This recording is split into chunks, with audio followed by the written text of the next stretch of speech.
If you could, I mean, I know you said it varies a lot depending on the circumstance, but there are people out there right now, and they are either leading efforts inside of larger companies, or maybe they are founders or whatever, and they've realized maybe they are starting to hit success, or they're trying to get there, and they have authority, they have power, they have the ability to seek control.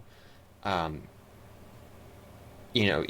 what is the generic advice? I get that generic advice isn't the best advice, but what is the generic advice that you might provide to someone like that at the broadest level, Well, other than let go. other than let go? Other than let go, which sucks. So sorry, everyone.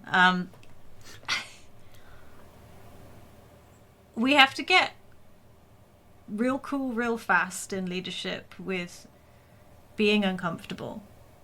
Um, and and I don't mean like, I want you to hurt. Like you should suffer because that's how great leaders are born. That's not where I'm coming from. Um, but actually, there is freedom in accepting what I can and can't do in that moment, and actually accepting, oh, this sucks. This is uncomfortable. Um, Rather than immediately trying to solve everything, you know, because that's what I see happen. I see the bottleneck form, and now they're doing everything. Um, and and this is where I come back to, like resilience is actually a factor, I think, in success. It's how comfortable can you be with being uncomfortable, Mm-hmm.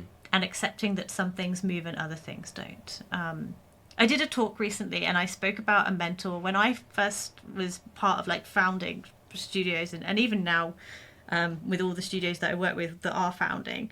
um, I I had a mentor, that was given to me by a publisher that we worked with, and I would go like I'd meet him every week, and I would show him, this is the budget, this is the plan of what we're going to make, and it's going to be amazing. And I believed it. It was amazing. We were doing everything right. It was cool.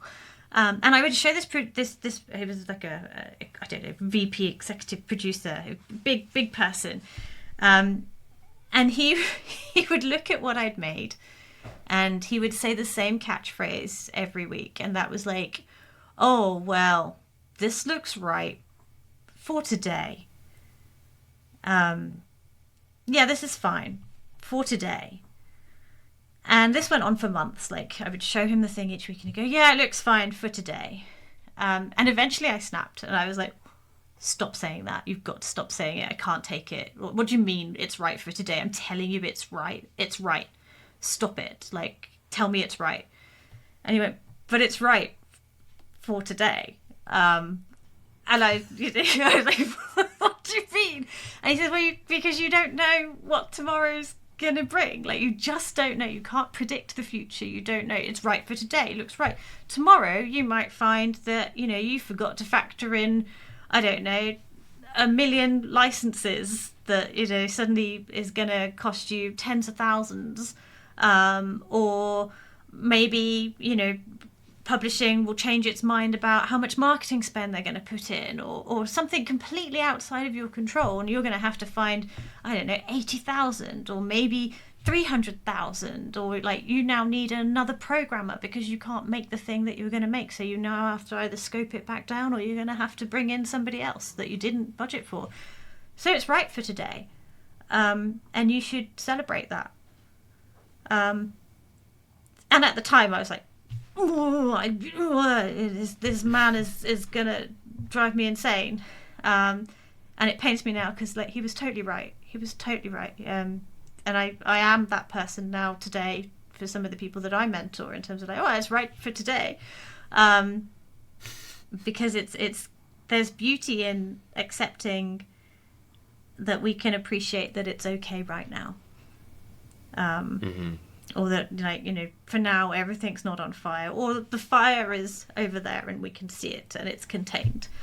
And I think that was definitely my experience of leadership, of like, can I see the fire? Do I know where it is? Brilliant. What's going to kill us first? I'll deal with that. And like I said, there's beauty in recognizing that and just kind of sitting with it. and relinquishing that control of trying to make everything perfect. So yeah, I guess that's kind of where I sit on that. The reality of that is messy. How do you do that when you don't do that naturally? You look at your support. Literally what I've set up as games leadership is to support exactly that process. What I teach is, all about change management and uncertainty and planning for uncertainty and navigating through, but also being aware of your power and what that means and your responsibility and how do you feel about that and why do you feel that way about it.